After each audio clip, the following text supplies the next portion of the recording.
That sounds fun. That sounds fun. Check 1, 2 on the microphone. NEF down in your car to your home. Every week it's something new. A deep talk or an interview. She'll make you laugh, she'll make you cry. When it's dark out, she's a light. When you're down, get you feeling right. Oh man, that sounds fun. Hi, friends. Welcome to another episode of That Sounds Fun. Happy 10 years of That Sounds Fun. I'm your host, Annie F. Downs. I'm so happy to be here with you today.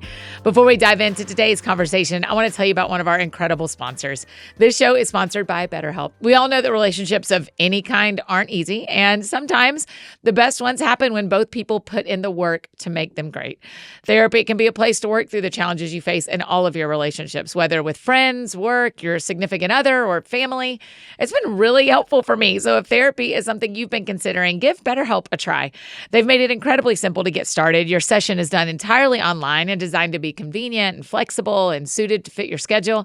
It all can be done from right at home. All you do is fill out a brief questionnaire. Y'all know we love a quiz, and get matched with a licensed therapist. You can switch therapists anytime for no additional charge, because finding the right match for you is really important. Put in the work and make healthier relationships. Visit BetterHelp.com/thatsoundsfun today to get 10% off your first month. That's BetterHelp, HELP.com/thatsoundsfun. Today on the show, I get to talk with my friend, Pastor Terry Crist. Terry is the co-lead pastor of City of Grace in Phoenix, alongside his wife, Judith. I first met Terry and Judith this past summer when we were all part of a group that traveled to Greece to see the work of A21. It was incredible. I love that organization, and I loved getting to know them. I knew right away that I wanted Terry to come on here and teach us and lead us. And today we talk about his latest book, Loving Samaritans, and what it looks like to truly love each other well, even when we don't see eye to eye, which is a lot, right? It's interesting. We talked about this with Michael Ware too, but in a year where politics and campaigns will own the headlines and our differences are on display more often than not, we get to decide how we're going to handle it. Are we going to let our differences tear us apart, or can we love each other through it? This is another great episode to set us up well for what is ahead this year. So here is my conversation with Pastor Terry Crist. That sounds fun. Okay, Terry Crist, welcome to That Sounds Fun. Thank you. It's great to be in the fun house, I presume. Now listen, a lot of our friends know your last name. Yes. Because we have a lot of friends in the public space with that last name, but you are not related to the other Chris that we all know publicly. I'm not. No. I thought you were going with the fact that it's really close to Christ. It is. That's who I meant. That's who I meant, Jesus. I'm missing the age, and I'm not related to the other Chris. So it's a very small clan of Terry Crist. I love it. Okay, so this year, for our 10th year, we are starting the show by asking, because the show is called That Sounds Fun, tell me what sounds fun to you. What do y'all do for fun? What do we do for fun? Well, we watch trashy TV. Oh, I know this. We watch trashy TV. What are you watching right now? When we first met, I probably should quickly get this in. Yeah. We studied the Bible for fun. Yes. And we still study the Bible. When I first met Judith, the only way that she would have a conversation with me is if I would study the book of Revelation with her. Yeah, just think and y'all about were like the teenagers, right? I was 17 and she was a little older, and so what kind of a basis for a relationship does that create? You've got dreams and visions and dragons and fire and blood, and somewhere along the line we said, "Hey, we're going to study the book of Revelation seriously and watch trash TV for fun." Yeah, there we go. So the better question is, what haven't we watched? Yeah, I mean, the one that I know you and I have talked about is Below Deck. Yes. I love Below Deck. And Drops of God. Yeah. Drops of God. Did I watch it? I think I may have watched it because you told me to, right? I think. Yeah. Did you like it? I loved it. Yes, I'm the one who encouraged it. And to me, that's not trash TV. That was such a beautiful, interesting story. Yeah. I grew up without a television.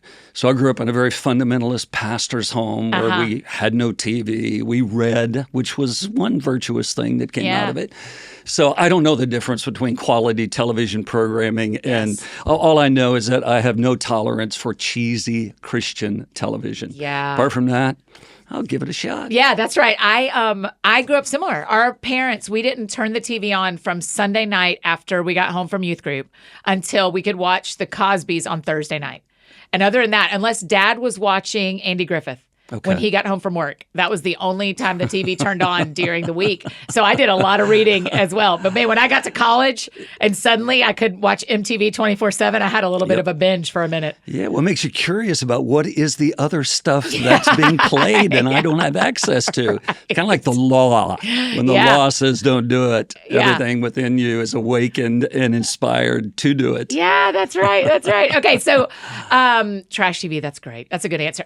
Now, let me tell you the two movies that I've loved so much this summer since I saw you. Meg and Meg 2, about the sharks, the huge sharks. Have you watched either of these? I have not seen either of I those. think you and Judith would love. They are so silly. Megalodon is that where we're going? Yes. Okay. The movies would lead you to believe that they exist. They're just deeper than we know. Okay.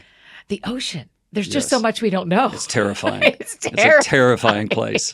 And we were in the water on the sea together recently. That's exactly right. That was one of the best water experiences I had because there were no fish. That's right. I loved it out in Greece. Okay, so that's where we met, you and I, and your wife Judith, in Greece. Just recently with Nick and Chris Kane at A21. It was the best. It was outstanding. Yeah, we could not have picked a better group of us to be with together because everybody just liked each other. Like we just all got along. It was amazing. Yeah. I mean, there were highs and lows in the sense that we were engaged in some really serious stuff. Yeah. I mean, heavy topic of human trafficking. And yet in the midst of that, we found a way to have a lot of fun. A lot of fun. Eat really good, swim a lot. We did. It was so great. Now, y'all's church has been involved with A21 for a long time, right? We have. I want to say it was within a year or two of the actual beginning. Oh, wow. And so we've known Nick and Christine even longer than that, of course. But early on, they shared the vision, and we resonated with the mission and with the sense that we together could make a difference in the world. Yeah. And so we began supporting them and have continued to do so for, I want to say, 15 years. That is or thereabouts. wild. Yeah. Was that your first time seeing their work? Or no, y'all have been before. No, that was the first time to Greece. Oh, okay. So we've certainly seen the office in other locations and have interacted with the staff, but that was our first trip with them to Greece. Yeah. It was amazing, right, to watch, it all started right there. Yeah. And the way that A21, I walked away from that trip going that's the real deal. Yeah. That is absolutely the real deal. They are, we got to be there right after they had rescued 50 women or something, right? Yeah. It was a crazy amount of women rescued Which right made it before we so got there. real. Yeah. Yeah. That plus the bus rides through the brothels section.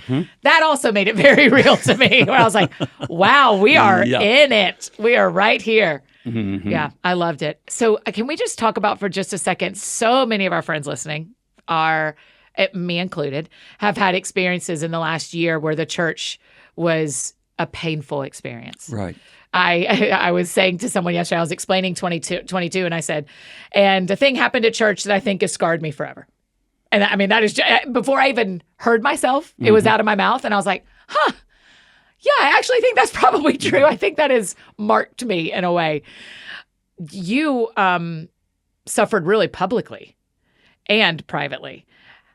Why do you stick with it? Why didn't you go, you know what, I'll do a marketing job for a while? Or why stick with sharing the gospel and leading a church when you've had such publicly painful experiences?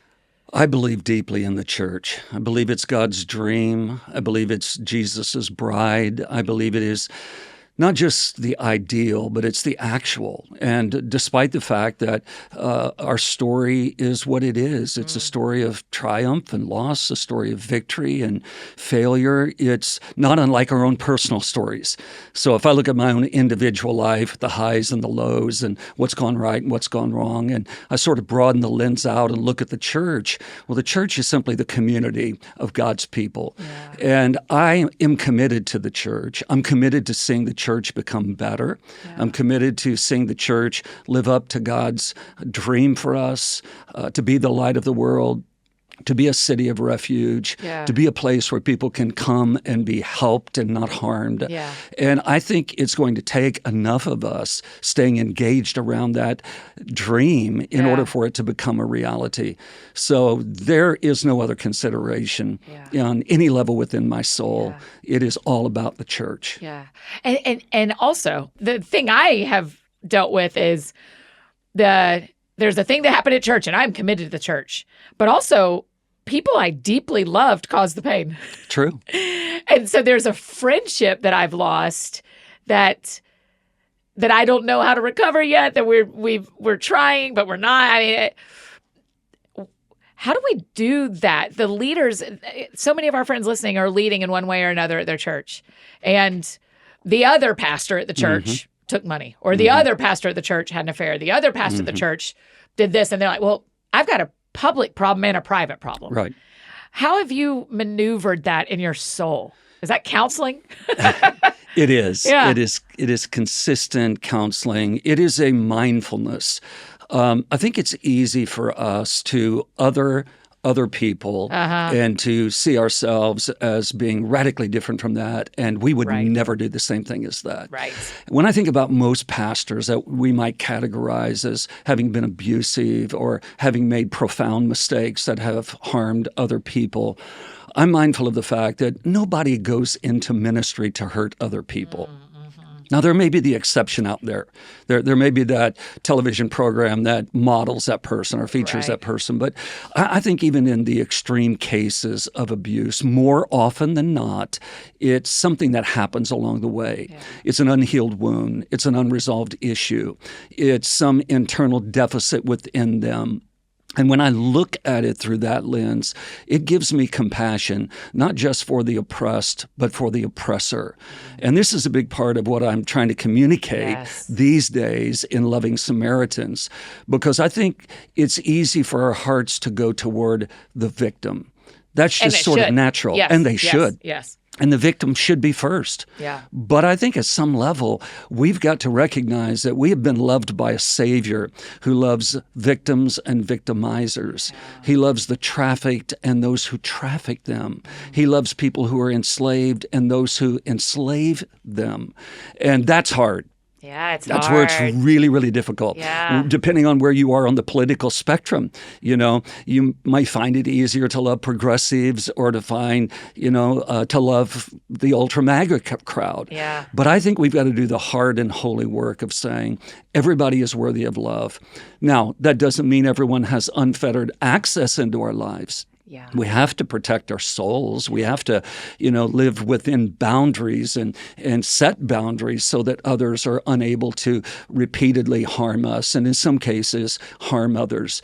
But that doesn't give us a hall pass from loving people and doing that hard work within ourselves. It has been really hard. Mm-hmm. It's been really hard for me to sort that out, to sit with the people that are wounded by a situation and then personally be dealing with my woundedness in the situation, and that there's a relationship here that may be worth repairing to some degree. Right. That is a lot for a person. Does that feel like a lot for you? You've got people that were very close to you that you have to rebuild relationship at some point? I don't know. Well, work your way through the Old Testament and look at characters like Manasseh, cruel, despotic, demonic, sacrificed children and delighted in the pain and suffering of others. And yet in prison, in a place of loneliness and isolation, he reaches out and touches the face of God. And if God can do something like that for a wicked, despotic, demonic king, there's no one too far gone. I know. And I have to cling to that. Yeah. My soul needs to know and love a Savior whose grace is so infinite and abundant that the worst of us even have hope. The worst of us even have the possibility of redemption. And maybe that's because I know who I am inside apart from this loving and gracious Savior. Mm-hmm. I was in an interview the other day, and their little custom in the interview was to ask which Bible character you identify with. Oh. And so I picked a sanitized one. Yeah. Daniel in Babylon. Yeah. But I wanted to say... That is a good answer for you. Well, yeah, and there's some connection there. Yeah. I relate to Daniel. But the other, and the one I probably should have chosen, was Jacob. We love the Daniel who has the prayer life and serves through the administrations and is diplomatic and navigates and is a beautiful representation of the kingdom of God. And then we have Jacob, whose life is conflicted. And when he gets it right, it's great. But more often than not, he doesn't. And so I don't want to clean up the stories of those that I've loved and served, because none of these stories are simple. And if we reduce them down to saying that was all bad, that season with that church under that leader was all bad, and maybe it is for some people. But more often than not, it's a mixture. Yeah. And so if I can look back and say, okay, that sucked. Can we say sucked? That was totally painful. That hurt. But at the same time, God did some extraordinary things in that season. And I'm coming away from that more in love with Jesus. I'm coming away with that with some lifelong lessons that I'm going to be able to share. It's not all bad. Yeah. It's not all good. It is a mixture of all of the above. Yeah. Is there a practice to sorting out which Bible character you're the most like? Is that helpful? I've never thought about that before. I don't know. So interesting. It's telling. Yeah. It's telling. Daniel, the reason I think everything you said about Daniel seems so true to how you and Judith live. Will you talk a little bit? You write about this in Loving Samaritans. Will you talk about y'all moving into the apartment? Sure. I think that is such an interesting, that's a Daniel move. And so will you talk about that decision? And because y'all's house was, if I may say so, massive, with lots of heads of deer and all the hunting you've done, and you gave that up to live in the city. Yes, and our house was in a gated community where everyone around us was translucent white, as translucent as we are, and that's sort of the character of that neighborhood. Yeah, we made a move from the suburbs into the urban core for a number of reasons. I've spent the past 20 years serving 4 governors in Arizona. Yeah. Served 2 Democrat governors and 2 Republican governors. That's amazing. And have What does been that mean? privileged. What does that look like? Well, I've led task forces. Okay. I'm currently seated on a council for child safety and family well-being. I serve in different roles and on different committees. Terry. And so there's the Daniel part right there. Yeah. But what we saw happening within our own lives was, as God was kind to us and as our church began to grow, it's just so easy to assign people to do things.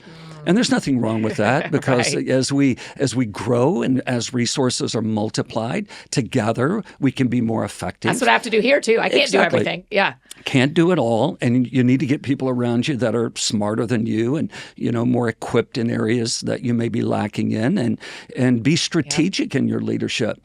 But I think there's also the risk inherent within that of outsourcing your compassion. Wow. And so you finally move into the role where you're no longer a pastor, but you're a CEO. Nothing wrong with being a CEO. I'm called to be a pastor. Yeah.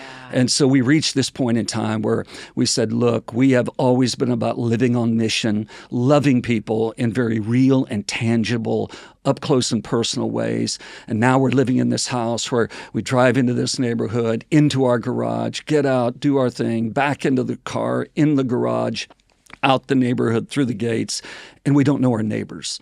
And we're not really living on mission. We have a mission, but we're not living in the day-to-day of that mission.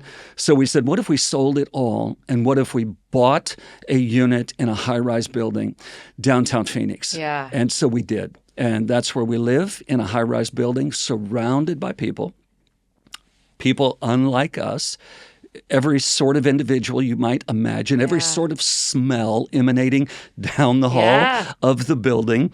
And it has been an extraordinary joy for us, because we've got our shirt sleeves rolled back up. Our hands are in the dirt, helping people rebuild their lives and build their futures and come to know the grace and kindness of Jesus. Is it a little bit of a because all 3 of y'all's boys are grown, right, and married, kids, so y'all are empty nesters. Is this an advantage of empty nesting, that you can go, okay, now everybody's out. Let's get me and Judith back on mission outside of our home because you have to turn inward when you're raising kids? Or can a family do this if they have 3 little ones at home? I think it's important to make that distinction that you can live missionally in the suburbs. Yeah. We can live missionally anywhere. It's an orientation of the heart. It's an awareness of what God is doing in a community. It's seeking to join Him in that work, walking through your day-to-day with your eyes wide open and your heart wide open. And I don't think that relates to geography. I don't think that's restricted to a certain part of a city. Yeah. In our case, we had just done it so long that we had sort of gone blind to the environment and needed something bracing, needed a wake-up call in a gritty environment that puts a demand on us day in and day out. I'm not sure if we'll always live there. I'm not sure if the mission, we follow a leader who is notoriously unpredictable. And we're willing to go wherever and do whatever he assigns us to do. But it's this season for us, and we're enjoying it. Will you tell the story when we were in Greece, you were talking about the elevator being broken? Yes. I mean, and y'all have to walk up how many to 15? 15. We live on the 14th floor. We park 1 floor beneath grade, so 15 stories. And so what's ironic is that I opened the book talking about my experiences in the elevator. Yes. And then one elevator went down. Then the subsequent elevator went down. Both were down. And we began making the journey up 15 flights. And you really get to know your neighbors when you're walking up and down 15 flights of stairs. Oh, I bet. I've learned creative words I didn't know existed in that stairwell. Now one elevator's fixed and we're crowded in there together, and it's inconvenient. I was late for a city hall meeting the other night. I'd been called to receive a anti-trafficking proclamation in light of a big event that's coming up. I was 15 minutes late because I was stuck in my own stinking elevator. Oh, no. And I couldn't get off my elevator. Yeah. But that's the reality of life, and just it's doing something for me because I'm the kind of guy that can just walk through his day with his head down, eyes glazed over, not really dialed into the people around me, and it is forcing a mindfulness that hopefully will make me a better human being. That's what New York is doing for me too. Is it? Because everything's hard. Yeah. A friend of mine says, the things that are good in your life, New York makes better. Okay. The things that are hard, New York makes harder. Yeah. And that is, I mean, like getting groceries or my place I'm staying is only 4 flights up, but without an elevator. So it's just like, okay, if I have to take the garbage out, I'm making a choice to like go all the way down. And you run into neighbors all the time. And there's nowhere you go that there aren't people. And most times in New York, I'm not going anywhere that you can't see someone who is in need. Right. And it is shaping me like you're talking about y'all's apartment shaping you. And the life I've built here does not require that. Sure. And there's something about those consistent interactions that allow you to see people in all of their conditions. Yeah. And when we see them in their conditions and we're with them, this is about presence. This is about withness. Yeah. And it's something I'm really passionate about because I think oftentimes our witness is compromised by our lack of witness. Wow. But being with people gives us an opportunity. We all know, John 1:14 in the Message, Eugene Peterson made it beautiful and compelling for all of us. And the Word became flesh and moved into the neighborhood. But sometimes we just drive through the neighborhood. Yeah. We domicile in the neighborhood, but we don't really live in the neighborhood. Yeah. We sleep in the neighborhood, but we don't do life in the neighborhood. And there's something about being with people in their joys and in their sorrows that over time creates curiosity on their behalf. And that curiosity leads to conversations about who you are, why you are the way you are, and who is at the center of your story. And of course, we know that's Jesus. Yeah. So the gospel-centered conversations that I have on a daily basis, just because I'm in proximity to people, are beautiful.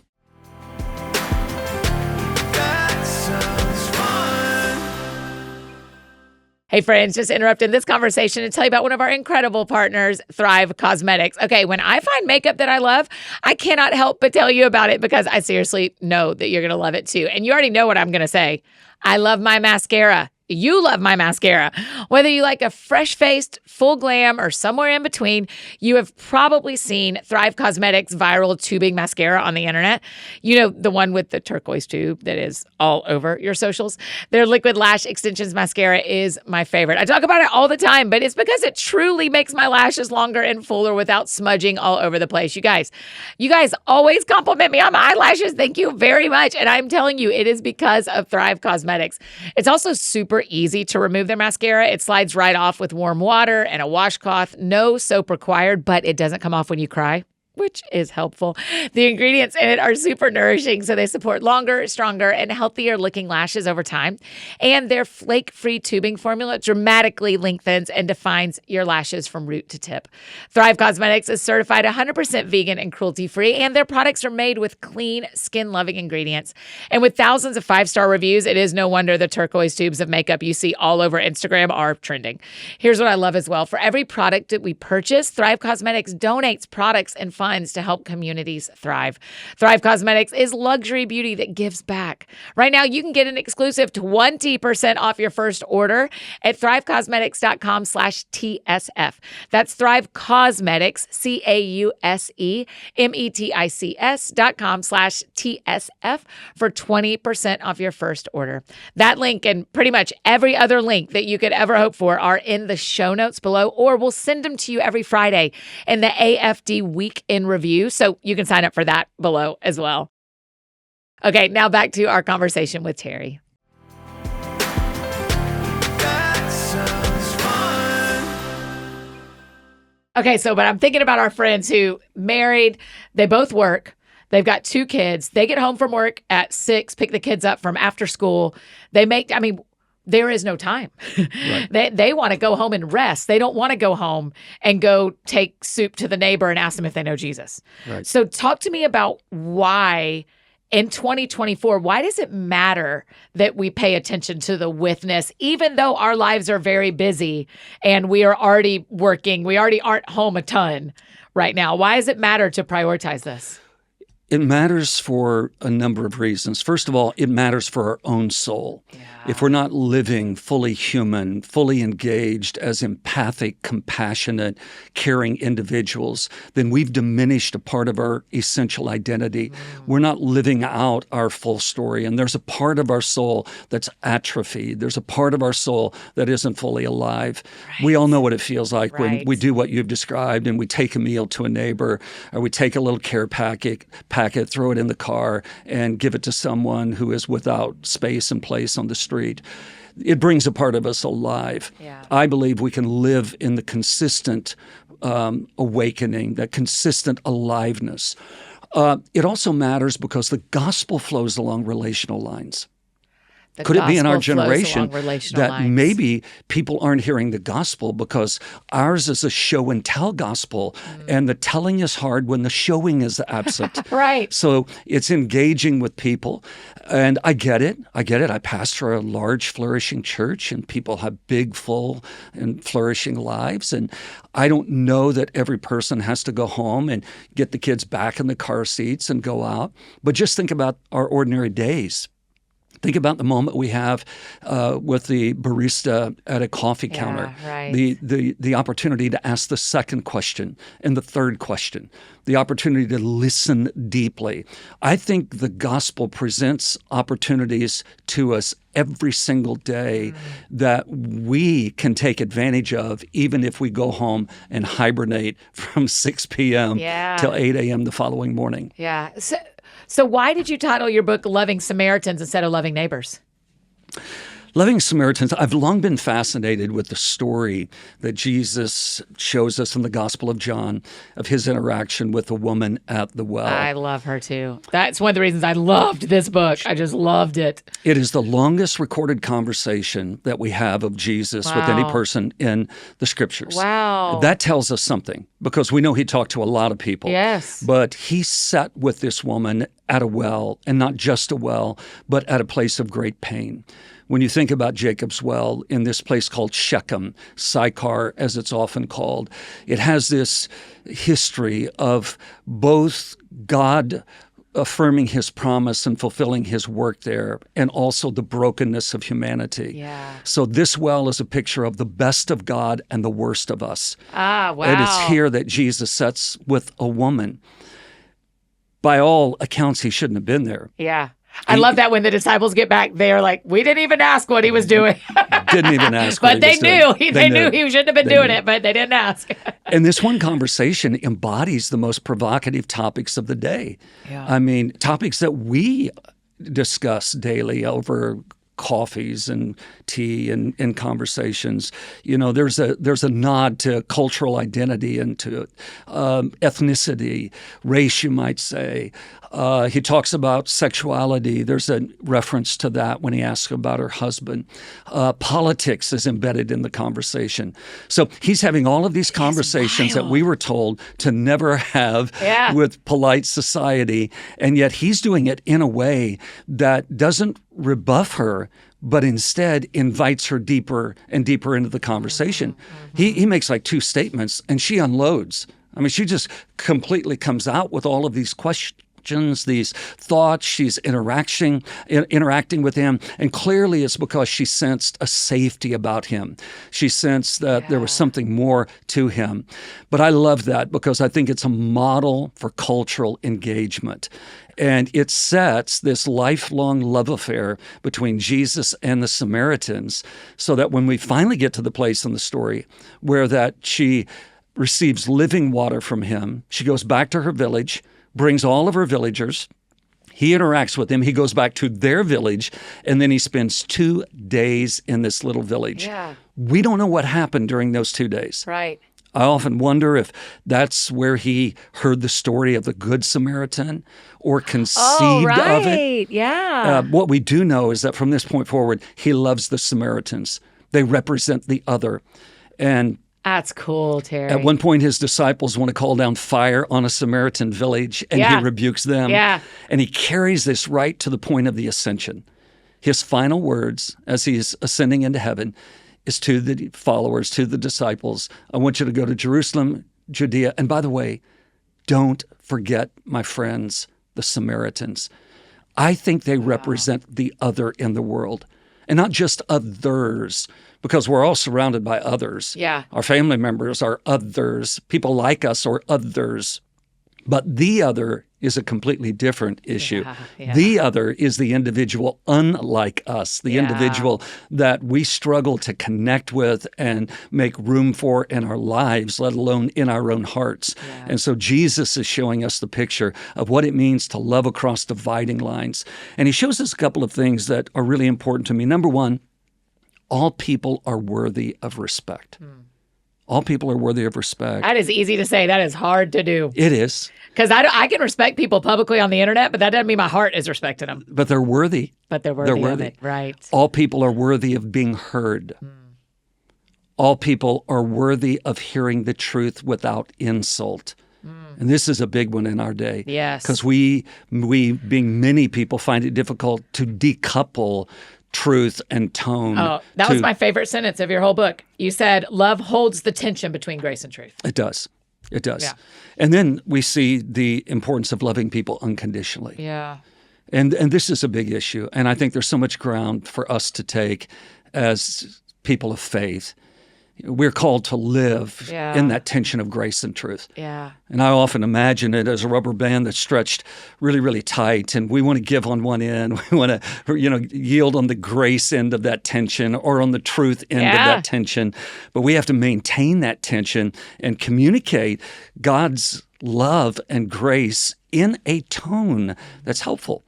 And I think a lot of people reject the gospel not because of the offense inherent within the gospel, but because of the tone in which we present the gospel. I think that's right. Here's the problem, Terry, is so many of our friends, faith friends, when they say truth and grace, there are camps about what is true. Right. And because then they go, well, I have to tell you this because I have to tell you what is true. And the person listening goes, well, I don't think that's true. Yeah. I think this big political thing everyone's voting on, I think Christians cannot vote yes on that. And the other person goes, what is true is Christians must vote yes on that. What do we do? What do we do when there's confusion about what is true? I think one thing we need to do is we need to reassess, why is it that we have made everything about winning and winning in this Say moment? that. Right. So Jesus is not about winning. And when he is about winning, he's winning using another means. Yeah. He's winning through laying down his life. Right. He's winning through servanthood and humility and gentleness and kindness. But for us, whether it's in politics or in personal, conversations with people, the world is divided between winners and losers. And we've all been told that you win by out-talking people, by domineering people, by just breaking them down. And if you, at any point, feel that you're not accomplishing that, then you label them, you define them, you dehumanize them, you demonize them, and you move on. So I think we need to reframe what our role is as an ambassador of the kingdom of God. Jesus didn't dump all truth on anyone. I just think how easy it would have been for Jesus just to have dumped it all on the woman at the well, or the woman caught in the act of adultery. There's another one. Yeah. He just writes in the dirt, says, go your way, sin no more. Yeah. We feel the need to crowd into every conversation, every bit of truth. And if we end up in a conversation where someone disagrees with it, with us, we feel that we've got to win that conversation. We've got to conquer. Yeah. And I think it's because in so many ways we are looking at other models for life and leadership. Oh, yeah. I love when you talk, like we look at society instead of politics. Yeah. We look at business. We're not looking at the nature of Jesus. Yes. As to the way life is to be lived. Yeah. When Michael Ware was on a couple of weeks ago, and he has had a book released about politics, and one of the things he talks about so much in the book is the fruit of gentleness. Right. And that has that resonates throughout your book of do you look gentle or not? Yeah. Because that is actually a fruit that should go along with sharing truth. But there are some of our friends listening who are Enneagram 8s who would say to us, I have to say what I believe is true, and it is not going to feel gentle, but it is right. And I would say you don't have to say what is true unless you are led by the Spirit, and I'm holding that with some weight here, at that moment in time to say it. And even then, if it's led by the Spirit, it's going to express the fruit of the Spirit. Yes. And I think that's a big thing because, again, we have to recognize the timelessness of truth and the timeliness of truth. Wow. So all truth is timeless, wow. but all truth is not relevant in this moment, at this spot in this conversation. Right. And even then, once I've established what is eternal, what is timeless, and what is timely and important for this moment, then how do I communicate that? Paul talked about one group of Christians who were preaching Christ in contention. Right spirit, wrong message. And when you think about it, that's mind-blowing to me that you could preach Jesus through the wrong spirit. Right. You can weaponize the Son of God. You can weaponize the Lamb. Yeah. And yet people were doing that. They were weaponizing Jesus for their own purposes. And Paul said that's not the way. So we have to reevaluate that. There is a time to speak the truth, but we need to be sensitive. The ground is not always ready to receive the seed. Wow. So and if we're trying to plant seeds when it's not seed planting time, that's right. We're scattering, wasting seed, and hardening hearts. Wasting seed and hardening hearts. That's exactly right. So what if we keep showing up? Yeah. What if we just build friendships? Right. What if we just say, just okay, ride the elevator with them. I hear where you're coming from, and maybe we'll talk about that someday. Yeah. But let's just ride the elevator together. Yeah. Let's walk the block together. Let's take our kids to soccer practice together. Let's go shopping, or let's go try out a new restaurant, and we'll get to that other stuff at some point in time. What could happen if we allowed our faith to flow along the lines of relationships? Yeah. My inclination is not to be too much truth. My inclination for sure is to go, we don't talk about that. No, we're going to be fine. We'll just be friends forever. It's fine. We don't need to talk about how we're voting. We don't need to talk about how we believe about this. I can If it's a rubber band, I am very good at releasing the tension of truth in hopes that grace feels more loving. Sure. And that's not true either, but that's what that's what I want to be true. Sure. Where there are friends of ours listening who are going like, no, you have to release the grace and tighten the truth, right? So talk to us. I would say knowing you, if I could just quickly interject, of course. knowing you as little as I do, I don't think the tendency to let up the tension on the truth side is because of any lack of clarity on the truth side. I think it's because you've seen so many people that have been hurt by truth as a weapon, not by truth as a means of liberation. Yeah. And so you're feeling that. I think we can have courageous conversations that aren't contentious. Yes, that's what I want you to teach me. And it's up to Toughen us me to up. take the contention out of them. Okay. Yeah, it's not up to the world to take the hostility out of these things. It's up to us. You know, we are as ambassadors of the kingdom of God have embraced a gospel that in which Jesus disarmed principality and powers and took the hostility out of those things. So we've got to be the ones who set the tone for these conversations. If we're letting the world set the tone for the conversation, we might as well let the world set the tone for the truth, because they're going to get it as wrong with the tone as they do with the truth. But we have to set both the truth and the tone. And of course, we see this in Jesus. Yeah. So we're not without a model. Yes. We're not without a clear picture of how to do this. You lean so much in the book. This is why I can't wait for people to read it. It released yesterday, so people can read it. You lean so much on just the practice of pursuing humility. Yeah. And that is true no matter what your inclination is, whether it's easier to talk about truth or easier to talk about grace. We can either show up from a prideful seat or a humble seat. Yeah. That sounds fun. Hey friends, just interrupting this conversation one more time to tell you about one of our incredible partners, Kiwi Co. This one is for my mini BFFs. Okay, parents, if you haven't tried Kiwi Co crates for your kids, you are seriously missing out on some really fun hands-on projects that they will love, especially because we're all stuck inside a little bit more in the winter. Kiwi Co delivers super fun learning for kids of all ages. Each month, my mini BFFs receive crates packed with engaging hands-on activities that are designed to introduce them to science, technology, and art concepts. There's always something new for kids to discover, like engineering robots or learning about the science of ice cream. Let's go. There's 9 monthly programs to choose from, so Kiwi Co really does have something for kids of all ages, ranging from infants and preschoolers to teens and beyond. This would make a great gift idea too. It is so much more than gifting a box of toys. It's the gift of discovery as they get to build and learn about a new topic and walk away proud of what they've made. That moment of pride and accomplishment at the end of a Kiwi Co project sparks creative confidence. So they want to keep playing and trying new things. Plus, it can be hard to find creative ways to keep kids engaged and challenged and off their screens. Me too. But these projects are fun and stress-free too, so you can enjoy quality time with your kids while tackling projects together. The day the Kiwi Co box arrives will be your kids' favorite day of the month. Kids can discover everything from the science of magic to engineering a domino machine and more. There's no commitment, so you can pause or cancel anytime. Redefine learning with play. Explore projects that build confidence and problem-solving skills with Kiwi Co.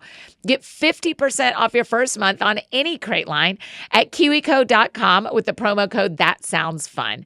That's 50% off your first month at kiwico.com, promo code That Sounds Fun. And now back to finish up our conversation with Pastor Terry.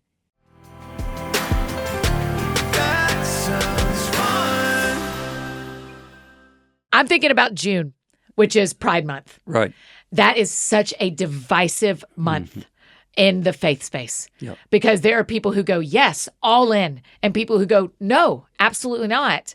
And it is hard to have conversations in June around LGBTQ and Pride Month. So what's the posture we go into those conversations? Is it asking questions? Is it tell me your story? Is it let me tell you where I'm coming from? What's the posture? That's one example. In an election year, we could have a lot of examples. But when I think about where I feel the most tension, it's June. Yep. Yeah, so a couple of things. I want to come to the humility thing and then pick back up on the question. I think maybe I lean so strongly into humility because it doesn't come naturally to me either. on any level. Yeah. I'm the truth guy. That's where I hold the tension. I remember being a young pastor and having an older female minister sit down with me one day in a conversation and say to me, Terry, you want to be in ministry. You're clearly called to be in ministry. You come from generations of ministry, but you don't really love people. Wow. You love preaching, you love leading, but you don't love people. And I hated hearing that, but I knew it was true. And she said, here's what I want to challenge you to do. I want you to pray daily. Lord, give me a love for people. And I was like, okay, I've got all these prayers now that I pray daily. Lord, give me wisdom. Lord, increase the anointing on my life. Lord, help me to love people. Yeah. And I still pray those other prayers. But as I continue to pray the prayer, Lord, help me to love people, it comes a lot more naturally now at this point in my life. And it has nothing to do with age. It has everything to do with the fact that I lean into that. And whatever we lean into, if we lean into hostility, we become angry and hostile. Yeah. If we lean into humility, we find the way forward in humility. If we lean into people, we find the way of love. When it comes to this conversation that often centers in June, I get it. And I think everything you just listed there about how do we have that conversation is probably true depending on who you're talking with. One of the things I seek to do in the book is to change the stereotypical image that people of faith, I even hate putting it that way, but fundamentalists would put on the LGBTQIA plus community, right? Because we being a fundamentalist, I'm again, this is so hard. We draw these lines here, and I don't feel this way at all, but I'm going to use this as a point of distinction. We reduce people down to a monolith. And we say all gay people are this way. All gay people are that way. I grew up in that kind of a culture where that if you were gay, you weren't gay and celibate. You were gay and engaged in practicing homosexual sex, and you were promiscuous, and you were dangerous around children. And so we end up with this whole profile of what a gay individual looks like. Then, of course, as things evolved in America, some may not use that word, but as things changed in America, suddenly we have same-sex marriages. They're in our communities. They're in our churches. We're dedicating their children. You know, even those of us who've reevaluated the Scripture and are still clear on what we once saw as being the truth, have learned that we can't reduce everyone down to a monolith. Right. So. Well, that's true for you and me, too. I don't want to just be Annie is single, and therefore she's this. I don't want that either. Yeah, and Terry, white, straight, married guy. Totally. Exactly. So I think we owe people the respect of seeing them individually. Now, when it comes to that conversation, and the reason I'm going this approach is because in having the conversation, you've got all sorts of people that would fit within Pride Month. You have those who just want to live and let live, those who are activists, those who seek the reindoctrination of our families and children. So as a parent, I look at this whole spectrum, this whole continuum, and I realize that when it starts out here, and gets over here, and here would be the place where this would be the place where someone is gay, gay by, orientation, if not in practice, by orientation. And they may be, as we know, Christians who are living celibate. Out here would be someone who is actively engaged and seeking to reindoctrinate children. I think somewhere along that journey, as a parent, I'm going to say, okay, here's a line that, you don't have that right to reindoctrinate my children or other children. But I find that those people are few and far in between. I think this is messy. And even in this moment, I can't give you clear sound bites. No, I just simply say we have to sit in the conversation because the conversation's not going away. Yes. And if the church doesn't get clearer on how to connect with people and love people and make room for people to belong, even though they may not believe or may not even behave as we choose to behave out of our belief in the Scripture, we still have to see people fundamentally as bearers of the image of God and as our fellow neighbors. So what if we stopped seeing people as the other and just started seeing them as our neighbors? Yeah. Having conversations with them. I wonder it would sometimes. be less scary. Well, yeah. I think. So the people who are entrenched in fear, who have seen a soundbite of this is what LGBTQIA people think, do, believe, and behave, I wonder how many of them have just sat down and had a conversation with someone. True about how we vote. Have we sat down with someone who voted totally opposite of us? Sure. Or someone who doesn't believe any of the gifts of the Spirit are still alive? Or someone who believes that children should absolutely not be in public school, but our kids are all in public school? Like, when's the last time I sat down with someone who had deeply disagreed with me on something, but we both claimed Christ? Absolutely. Right. And if you live in this small confine of people who only believe like you on every single issue, it's only a matter of time before you're alone in that circle. I'm not advocating for a reworking of the scriptures. I'm That's what I love advocating about for you, the church improving the tone in which we communicate Yes. that. I think we need to get back in the long-term game, the long game. We've somehow over the last few years just got in the short game. Yeah. And it's all about conquering. It's all about winning. It's all about prevailing. But what if we set on the long game? I think there are a lot of people that will come to know the Savior over the length of a relationship more than coming to know the Savior over the strength of a relationship. Oh, that's And it, Terry. That's what I think we need to engage Length in. of the relationship over the strength of the relationship, meaning Spend time this with people. one conversation where you say everything because you got to get it all out. Instead, live with people who don't agree with you or who are living a different lifestyle or who are voting differently and experience. And you can do that by moving into a building. And I come back to this idea here just to get this back into the conversation 3 or 4 minutes ago. Has our approach worked? Right. Has it worked? Right. No, has sir, this it has not. Pointed fingers and furrowed brows and Right. angry disposition and our turn or burn placards. Has it worked? We're in a generation defined by nones and dones. Young people who say, I want nothing to do with your church, and therefore I want nothing to do with your Jesus because of the way I perceive your church, or those who say, I am done with your church and your Jesus.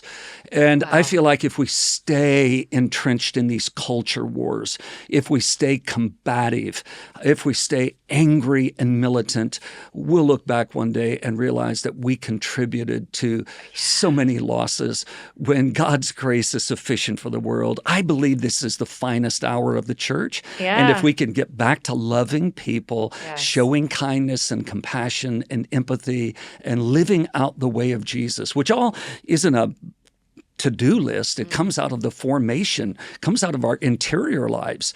Maybe we're living angry because we're unformed in our interior world. Maybe we're living judgmental because we've not been loved ourselves into a place of wholeness. Maybe we're trying to give away what we don't have. So maybe we start this whole journey by coming back and letting Jesus love us. And then out of the overflow of that love, we begin to love people. And I think a loving church is the answer to the world. I don't think we can go wrong with that. And I think that in taking that position and allowing that to flow from us, we can see our generation reached. People get stressed when we're a loving church. They feel like we are not drawing enough lines. They feel like we're not doing enough truth if we're a loving church. But I am so with you, Terry. I think you can tell me this isn't right. What I think, I could just cry saying this to you, is I want every single person to think Annie would like me. Annie would be my friend. Annie, even if she knew this, she'd be my friend. I love that. And I think that they feel that because of who Annie is surrendered to. That's right. Who has formed and is forming Annie. You know, none of this is an exercise in humanitarianism. Right, right. At the end of the day, our best even that's efforts not working. to be perfect human beings doesn't work. Right. It's not working on the far left. It's not working on the far right. It's all broken. Right. There is one who isn't broken. He was broken. His body was broken. His blood was shed. His life poured out so that we could be formed as his people, redeemed from sin and shame, redeemed from guilt, redeemed from a life separated from God, and then go on to be the ongoing incarnation of Christ. He's the head, we are the body, connected inseparably to Him. We are called to live out His life. What if we get back to living out the life of Christ in us? Right. That's what you've outlined so beautifully for us in Loving Samaritans. So I cannot wait for people to get to read this. I mean, this is like the weekend reading for us this weekend. Like, get the book today, read it this weekend, talk to your neighbors, make soup for somebody. I shared with our church a little bit about the book because, as is the case, you would know, in any book, you have a few stories you preached and a few points that you've shared. And then when you sit down to write, so much more comes into it. So even our church hasn't heard probably 75, 80% of this book. I told them on Sunday, I said, you're not going to like every bit of it. You know, I'm sharing from my point of view. And what I often endeavor to do as a pastor when I stand in the pulpit is to keep my opinions in as much as is possible out of that. And we see that with Paul. There's an occasion where Paul says, this I tell you by the Lord, and this I tell you by permission. That's right. So, you know, he distinguished between the two. So I told the church, I said, there's some of that I'm telling you by the Lord in here, but I've got some positions, I've got some opinions, I've got some stories. I share some of my own pain and some of the difficult days that we walk through as a global church. I talk about some of my feelings and experiences when I was invited to the White House to meet with President Trump and the response that triggered, and standing in the streets and marching as a chaplain in the BLM rallies and the response that triggered. So I said, you're not going to love every part of this, but at the end of the day, and I said just what you've said, I want you to know that I love you. My opinions aren't perfect. My positions aren't perfect, but I love you deeply. And if we can connect on the basis of that, we have the basis to learn some things about each other, but even more to learn some things about God. That's it. That's who I want to be. I'm trying. Will you tell us the church that you pastor so our friends can look it up online? They can come if they're in Phoenix. And y'all have multiple campuses, right? Yes, we do. It is called City of Grace, and we have a campus in Mesa, Arizona, in the greater Phoenix area. We have a cathedral downtown Phoenix, which is a very, very cool place to be. It is sort of the microcosm of all these things that we're discussing here. And then we have a location in Las Vegas, Nevada. Oh, wow. So I love being in those locations there. Yeah, I didn't know that. Y'all have a campus there as well. Launched in 2019, and that campus is actually led by my youngest son and his wife, who are two of the wisest, most loving, kind, and compassionate young leaders that I've ever had the privilege of working with. That's amazing. So City of Grace. City of Grace. Okay, we'll look it up. And the book is Loving Samaritans. Terry, thank you for making time for this. Thank you. I love learning from you. You're one of my favorite pastors to learn from. So thank you for your generous teaching, and I'm really grateful. I'm grateful for people to get to read Loving Samaritans. It's awesome to be in the fun house today. I know, Come on. We did it. That was fun for me. Y'all, isn't he the best? I know. Listen, I'm so grateful that he was willing to go there with us to really talk through some of the parts of culture and life and relationships that can seem really challenging for all of us. No matter where you are on topics of politics and gender and race. I mean, it is going to be messy. It is going to be hard. It is hard to have the full conversation in 50 minutes on a podcast, but my hope is that this starts a conversation for you, that you send this episode to a neighbor or a friend or your small group and go, hey, can we talk about this? Like, how are we going to do this with gentleness? Continue the conversation. Let Pastor Terry and I's conversation be the start to what you're actually going to continue in your own life. Whether you agree or disagree with us, at least let it be what starts a conversation of what gentleness looks like when we're trying to live with truth and grace. Making sure you get your copy of Loving Samaritans, another great resource that you can have that you center your conversations around. It'd be a great book club book for early in this year. And go follow Pastor Terry on social media. Tell him thank you so much for being on the show. Y'all are so generous to our guests with your words. I really appreciate that. If you have any questions from this episode, you can drop them in the Q&A box on Spotify if that is where you're listening, or just send them to us on Instagram. Just DM them at That Sounds Fun Podcast, and we'll do our best to answer those over there. If you need anything else from me, you know I'm embarrassingly easy to find. Annie F. Downs on Instagram, Twitter, Facebook, all the places you may need me. That's how you can find me. I'm not really on Twitter, but Instagram and Facebook for surezies. And I think that's it for me today. Go out or stay home. Do something that sounds fun to you, and I will do the same. Today, what sounds fun to me is getting on a plane and heading to New York. So I get to be up there for a couple of weeks starting today. So I will see you in New York. Y'all have a great weekend. We'll see you back here on Monday with my dear friend, Lady Renee. See y'all then. That sounds fun. That sounds fun.